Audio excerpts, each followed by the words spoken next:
ಗೃಹಿಣಿಯರಿಗಾಗಿ ಮಾತ್ರ ತಪ್ಪದೇ ಪಾಲಿಸಬೇಕು. ಮನೆಯ ಆವರಣದಲ್ಲಿ ಒಣಗಿದ ಗಿಡಗಳು ಇಡಬೇಡಿ. ಇದರಿಂದ ಮನಸ್ಸಿನಲ್ಲಿ ಖಿನ್ನತೆ ಉಂಟಾಗುವ ಸಂಭವ ಹೆಚ್ಚಾಗಿರುತ್ತದೆ. ಕುಲದೇವರಿಗೆ ವರ್ಷಕ್ಕೊಮ್ಮೆಯಾದರೂ ಕಾಣಿಕೆ ಹಾಕದೇ ಇದ್ದರೆ ಖಂಡಿತವಾಗಿ ಮನೆಗೆ ಏಳಿಗೆ ಇರುವುದಿಲ್ಲ.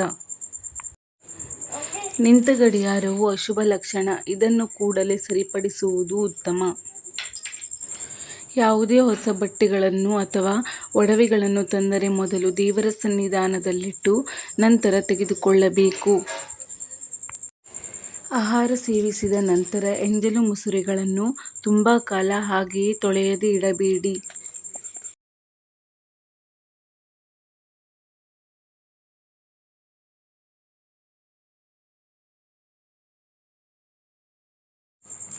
ನೀವು ಮಲಗುವ ಕೋಣೆಯಲ್ಲಿ ಕನ್ನಡಿ ಇಟ್ಟುಕೊಳ್ಳಬೇಡಿ.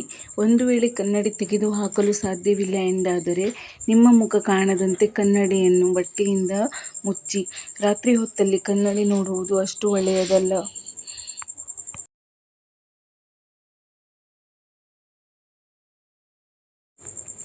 ಜೇಡರ ಬಲೆ ಮನೆಯಲ್ಲಿ ಕಟ್ಟಿದರೆ ತಕ್ಷಣ ನಿವಾರಿಸಿ.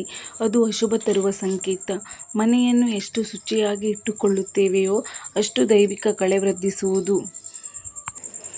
ಮುತ್ತೈದೆಯರು ಕುಂಕುಮ ಧರಿಸುವಾಗ ಮುಖಕ್ಕೆ ಉಗುರು ತಗುಲಬಾರದು. ಸಿರಿವಂತರಾಗಲು ಮಧ್ಯದ ಬೆರಳಿನಿಂದ ಕುಂಕುಮ ಹಚ್ಚಿಕೊಳ್ಳಬೇಕು.